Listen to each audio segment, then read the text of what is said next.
जिले की सबसे बड़ी नगरपालिका जिस पर तकरीबन 2 लाख से अधिक लोगों को पानी, सफाई, स्ट्रीट लाइट सहित अनेक जरूरी सुविधाएं उपलब्ध कराने की जिम्मेदारी है, वो इन दिनों बुरे दौर से गुजर रही है। नगरपालिका छतरपुर पर ठेकेदारों, राज्य स्तरीय कार्यक्रम को कर रही कंपनियों सहित बिजली कंपनी को बड़ा भुगतान करना है, लेकिन इस भुगतान के लिए उसके पास राशि का अभाव है। हालत यह है कि अमृत परियोजना का काम कछुआ गति से आगे बढ़ रहा है, तो वहीं पिछले दिनों समय पर बिजली भुगतान न हो पाने के कारण बिजली कंपनी को कार्यालय का ही कनेक्शन काटना पड़ा था। कर्ज के कारण बुरे दौर से गुजर रही छतरपुर नगर पालिका को सांसें लौटाने के लिए अब कलेक्टर शीलेंद्र सिंह के निर्देश पर सीएमओ ओमपाल सिंह भदौरिया ने नगर पालिका की आय को बढ़ाने के लिए नए तरीके इजाद करने शुरू कर दिए हैं। नगरपालिका अब शहर के आवासीय, जल कर सहित अन्य करों को वसूलने के लिए व्यापक रणनीति बना रही है। टैक्स कलेक्शन की इस प्रक्रिया को तकनीक के साथ डिजिटल भी किया जा रहा है। सीएमओ ओमपाल सिंह ने अब पूरे शहर के सर्वे का अभियान छेड़ रखा है। पिछले 1 महीने से चल रहे इस सर्वे के माध्यम से 120 कर्मचारी शहर के 40 वार्डों के एक-एक घर और व्यावसायिक प्रतिष्ठान को नगरपालिका के पोर्टल पर दर्ज कर रहे हैं।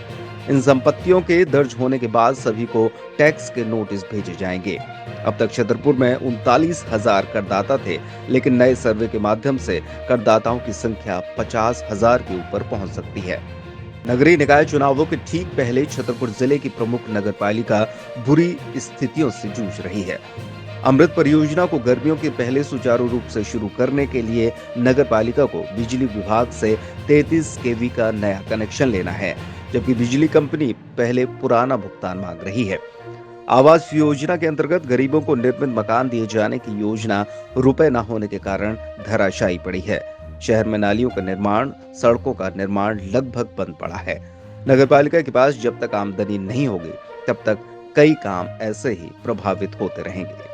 माननीय कलेक्टर महोदय के निर्देशन में जो अभी वर्तमान प्रशासक भी हैं हमारे सर के निर्देशन में हम लोग सारे टैक्स को रिव्यू कर रहे हैं, और जिसके अंतर्गत जो कॉमर्शियल का टैक्स नहीं दे रहे उनको कॉमर्शियल किया जा रहा है। प्रॉपर्टीज़ की सही गणना की जा रही है।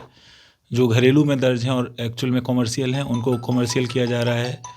और इसके अलावा जो छूटी हुई प्रॉपर्टी हैं जो कहीं दर्ज नहीं है उनको दर्ज करने की कार्रवाई की जा रही है। इसके साथ साथ हम लोग पूरे रिकॉर्ड को ऑनलाइन कर रहे हैं, जो ई नगर पालिका पोर्टल पे उपलब्ध रहेगा, और उसके माध्यम से जो एंड्रॉयड मशीनें हैं, एंड्रॉयड मशीनों के माध्यम से वसूली की कार्रवाई की जाएगी, जिसमें लोगों को टैक्स जमा करना बेहद आसान होगा।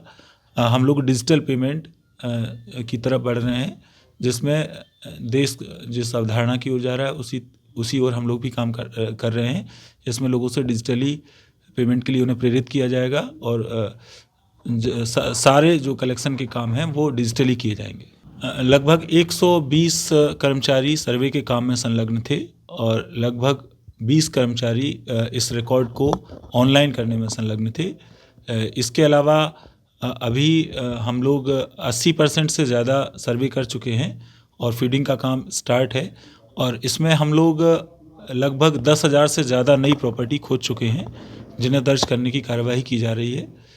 तो लोगों से यही अपील है कि अगर वो कोई प्रॉपर्टी यहाँ खरीदते हैं या बनवाते हैं तो उसको नगरपालिका में दर्ज कराएं और नियमानुसार उसका टैक्स जमा करें।